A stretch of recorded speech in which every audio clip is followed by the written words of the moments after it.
So my name's Tom, I'm from Bristol. I live in Exeter now. Essentially, I had a heart condition from a baby. So I was born with the aortic valve was like too small, and they had to go in and do open heart surgery on me. Maybe 5 days after I was born, they like cut me open, pulled my ribs up, because there's no keyhole surgery as well. So it was like fully invasive. I had this checkup and I said, is the sort of exercise I'm doing, is it going to be damaging to me in any way? And they basically replied like they just don't know, because not very many people have had that issue and then have gone on to do sports. Parkour is the physical manifestation of individualism. So I chose to do parkour essentially because doing the conventional sports that I did, I found them very rigid. They were based around a structure. My life at the time when I was growing up didn't reflect that.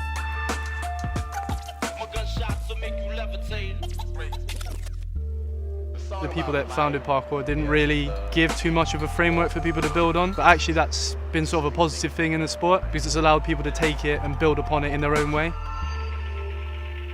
The original notion of parkour was a sort of an adaptive set of skills that you could use to move over obstacles in your environment.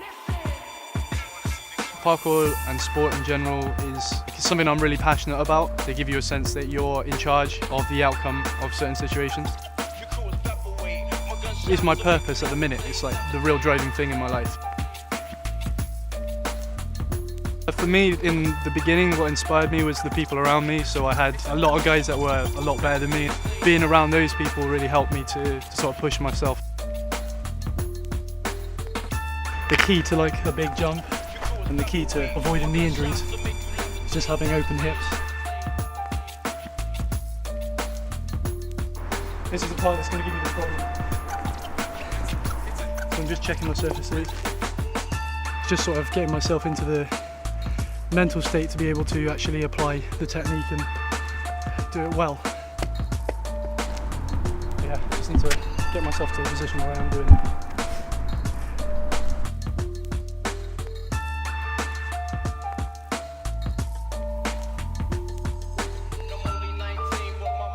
Just trying to look at where I'm about to land and picture myself actually making the jump.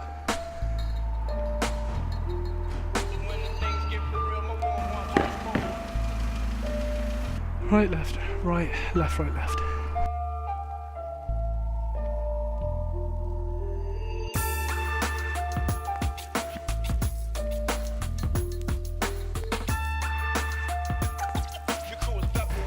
No, it's good, satisfying.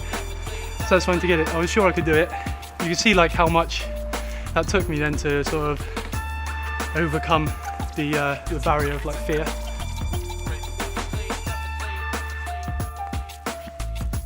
Back in 2008, I was injured doing parkour. I had like an ongoing sort of knee issue, which is tendonitis. And then to suddenly be just taken out of that when I'd geared my life up to do it was like such a hard thing. I was out of the sport for about 8 months. I was looking for a way to heal the injury. So I chose some weight training movements. At the time I'd been reading a lot online about strength training because I was trying to do research into how I could better perform my sport. So powerlifting is comprised of 3 strength movements, the squat, bench and deadlift. Since I started powerlifting, my parkour has improved massively. My first day back to parkour after I'd been injured and recovered due to the weightlifting, I've not only found that I was better in terms of my health, but I was better at my sport. I was able to jump further, I was faster, I was stronger.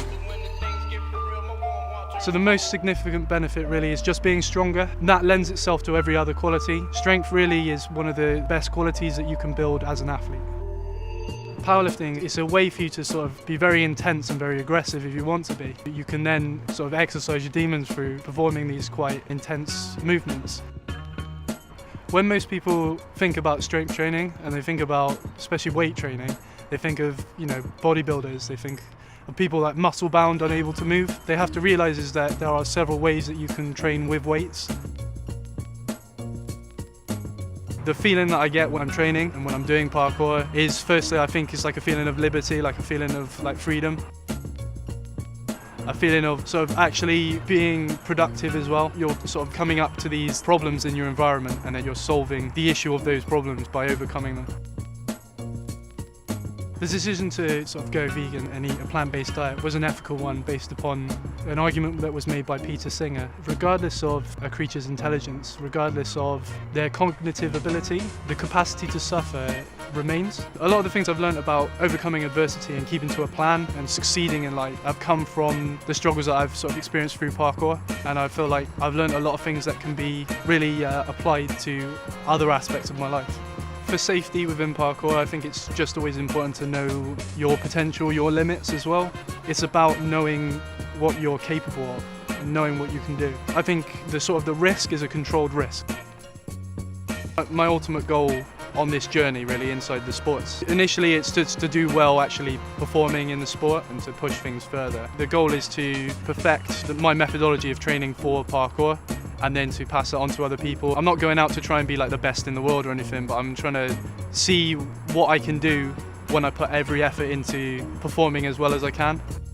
And to not follow necessarily what somebody else gives me as a structure or as a path to go down. I really want to be the person that's in charge of my own life, and I feel like I'm doing that through parkour, through powerlifting and through the ethical choices that I make.